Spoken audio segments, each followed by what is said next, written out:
తిరుమల తిరుపతి పవిత్రను కాపాడే దాంట్లో కూటమి ప్రభుత్వం చాలా కట్టుబడి ఉంది.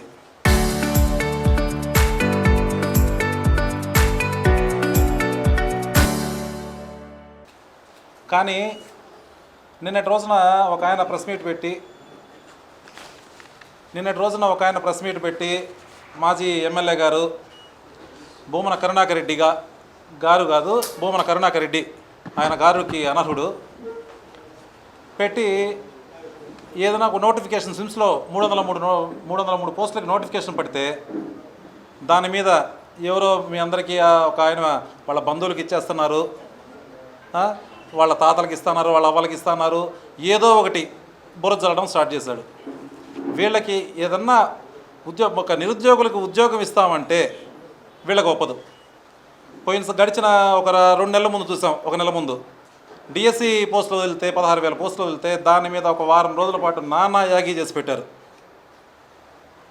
ఎంత చేశారంటే అంత చేశారు, ఏదో అయిపోయింది, ఏదో చేశారు ఆ 16,000 పోస్టులు తీసేయాలని. ఏంటంటే వీళ్ళకి కడుపు మంట, నిరుద్యోగులకి ఉద్యోగాలు రాకూడదు. ఎటువంటి పరిస్థితుల్లో వాళ్ళు ఏమిటంటే చంద్రబాబు గారు కానీ, లోకేష్ గారు కానీ, పవన్ కళ్యాణ్ గారు కానీ ఎక్కడెక్కడో దేశ విదేశాలు రోజుల తరబడి తిరిగి కంపెనీలు తెచ్చి ఎక్కడెక్కడ యువతకి ఉద్యోగాలు ఇస్తుంటే వీళ్ళు ఆ ఉద్యోగాలు రానియకుండా ఏదో ఒకటి అడ్డుకోవడం. వీళ్ళకి యువతకి ఉద్యోగాలు రావడం ఇష్టం ఉండదు. ఎందుకంటే వాళ్ళ చేత గంజాయి అమ్మించాలి, గుట్కాలు అమ్మించాలి, వాటికి వాళ్ళని బానిసలు చేసి ఎంతసేపు వాళ్ళ చుట్టూ తిప్పుకోవాలి, వాళ్ళ ఎలక్షన్లు వాడుకోవాలి, వాళ్ళ రౌడీజానికి వాడుకోవాలి. వీళ్ళు ఎవరన్నా బాగుపడితే వాళ్ళకి ఒప్పదు. ఇట్లా ప్రతి దాని మీద టీటీడీ మీద బురద జల్లడం. ఎందుకంటే తిరుపతి ప్రజలంటే కక్ష అతనికి. పోనీ గడిచిన 5 సంవత్సరాల్లో మీరు ఏమన్నా ఉద్యోగాలు తెచ్చారంటే అవి లేవు. చేపల మార్కెట్లు పెట్టడం, వాలంటీర్ ఉద్యోగాలు ఇవ్వడం, అదే ఏదో పెద్ద ఉద్యోగాలు అంటే ఫీల్ అవ్వడం, ఇచ్చే 5,000కి వాళ్ళ చేత ఊడిగం చేయించుకోవడం.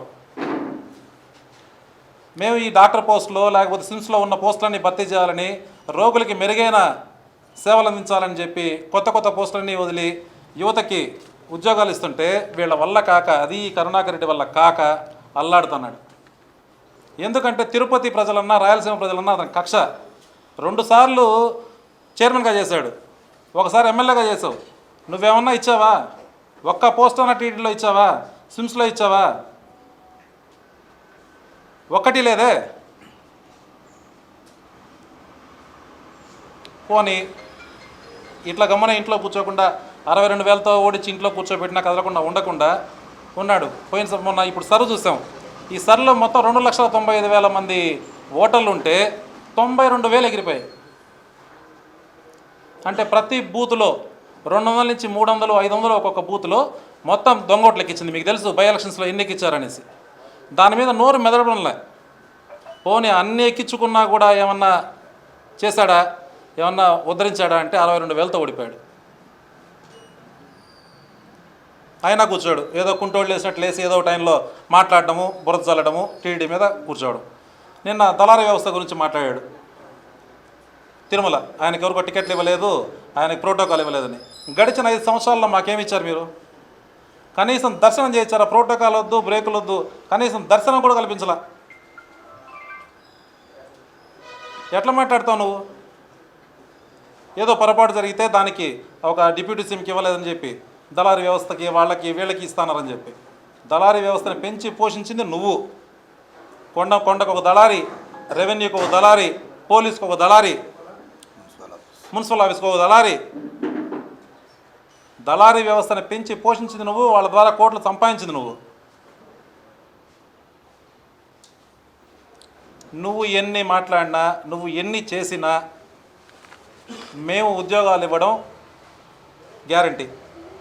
మా చంద్రబాబు నాయుడు గారు కానీ, లోకేష్ గారు కానీ, పవన్ కళ్యాణ్ గారు కానీ ఉద్యోగస్తులు ఈ 3 సంవత్సరాల్లో ఇంకా కొత్త కంపెనీలు ఇంకా తెచ్చి ఉద్యోగాలు ఇవ్వడం తప్పదు. యువతకి వాళ్ళని మెరుగ్గా వాళ్ళ భవిష్యత్తుకు కానీ, వాళ్ళ కుటుంబ భవిష్యత్తుకు కానీ వాళ్ళకి మంచి ఉద్యోగాలు ఇచ్చి వాళ్ళని ఉన్నత స్థాయిలో పెట్టడం గ్యారంటీ.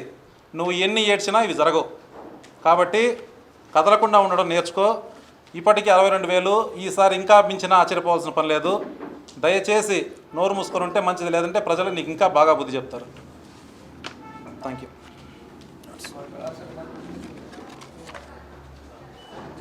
ఇంతకుముందు లాస్ట్ ప్రెస్ మీట్లో చెప్పారు, కరుణాకర్ రెడ్డి కొడుకు ఇద్దరికి కూడా ఈసారి తిరుమల జోలికి వచ్చిన, తిరుపతి ప్రజల జోలికి వచ్చిన, కూటమి నాయకుల జోలికి వచ్చిన నీకు తట్టా బుట్టా సర్ది పంపిస్తామని చెప్తున్నాం. ఆ మాట అయితే కట్టుబడి ఉంటున్నాం. ఇది కూటమి నాయకుల సాక్షిగా చెప్తున్నాము. నిన్ను తట్టా బుట్టా సర్ది పంపించే వరకు మాత్రం వదిలిపెట్టాం. Thank you.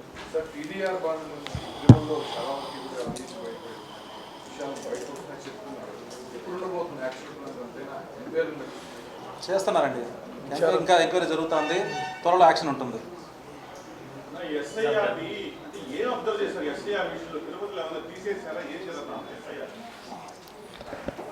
ఎస్ఐఆర్లో మొత్తం 2,95,000 ఓట్లు ఉండేవండి.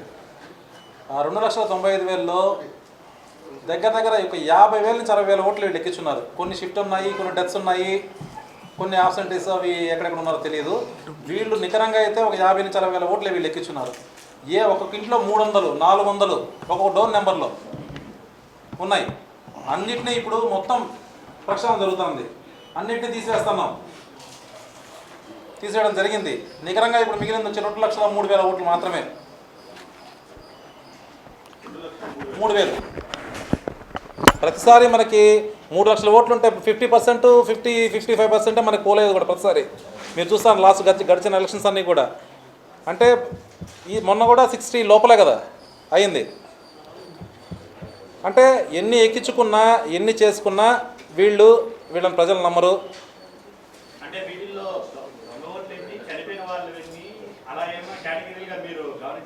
గమనించామండి. 24వ తారీఖు లిస్ట్ ఇస్తారండి. ఒక 5,000 డెత్స్ ఉన్నాయి.